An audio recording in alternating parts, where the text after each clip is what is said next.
जय माँ गायत्री। आज की कहानी है ईश्वर बहुत दयालु है। एक राजा का एक विशाल फलों का बगीचा था। उसमें तरह तरह के फल होते थे और उस बगीचा की सारी देखरेख एक किसान अपने परिवार के साथ करता था। वह किसान हर दिन बगीचे के ताजे फल लेकर राजा के राजमहल में जाता था।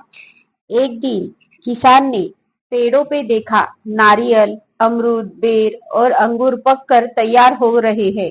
किसान सोचने लगा, आज कौन सा फल महाराज को अर्पित करूं? फिर उसे लगा अंगूर करने चाहिए क्योंकि वो तैयार है। इसलिए उसने अंगूरों की टोकरी भर ली और राजा को देने चल पड़ा। किसान जब राजमहल में पहुंचा, राजा किसी दूसरे ख्याल में खोया हुआ था और नाराज भी लग रहा था। किसान रोज की तरह मीठे मीठे रसीले अंगूरों की टोकरी राजा के सामने रख दी और थोड़ी ही दूर बैठ गया। अब राजा उसी ख्यालों ख्यालों में टोकरी में से अंगूर उठाता, एक खाता और एक खींच कर किसान के माथे पे निशाना साध कर फेंक देता।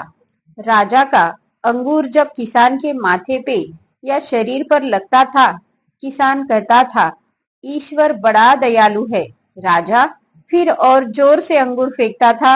किसान फिर वही कहता था, ईश्वर बड़ा ही दयालु है। थोड़ी देर बाद राजा को एहसास हुआ कि वो क्या कर रहा है और प्रत्युत्तर क्या आ रहा है। वो संभल कर बैठा।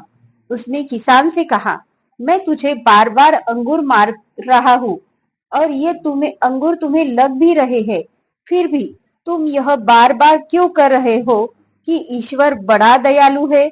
किसान ने नम्रता से बोला, महाराज, बागान में आज नारियल, बेर, अमरूद भी तैयार थे, पर मुझे भान हुआ क्यों न आज आपके लिए अंगूर ले चलूं। लाने को मैं अमरूद या बेर भी ला सकता था, पर मैं अंगूर लाया। यदि अंगूर की जगह नारियल या बेर या बड़े बड़े अमरूद रखे होते तो आज मेरा क्या हाल होता। इसीलिए मैं कह रहा हूँ, ईश्वर बड़ा दयालु है। शिक्षा। उपरोक्त कहानी से ईश्वर भी हमारी कई मुसीबतों को बहुत ही हल्का कर हमें उबार लेते हैं, पर ये तो हम ही है नाशुक्रे है। यह शुक्र न करते हुए ही उसे ही गुनहगार ठहरा देते हैं। मेरे साथ ही ऐसा क्यों? मेरा क्या कसूर?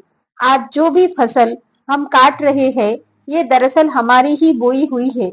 बोया बीज बबूल का तो आम कहाँ से होए? और बबूल से अगर आम न मिला तो गुनहगार भी हम नहीं है। इसका भी दोष हम किसी और पर मढ़ेंगे। कोई और न मिला तो ईश्वर तो ही है।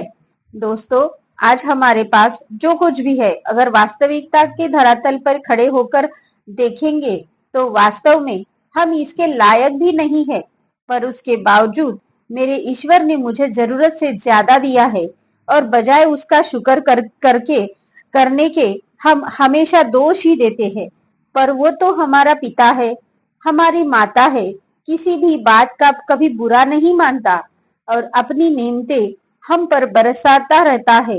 अगर एक बार उसकी बख्शिशों की तरफ देखेंगे तो सारी उम्र के भी शुक्राने कम पड़ेंगे। जो अतीत में किया है उसके अच्छे बुरे जो कर्म फल है भुगतने ही होंगे। हम बदलेंगे, युग बदलेगा। जय माँ गायत्री।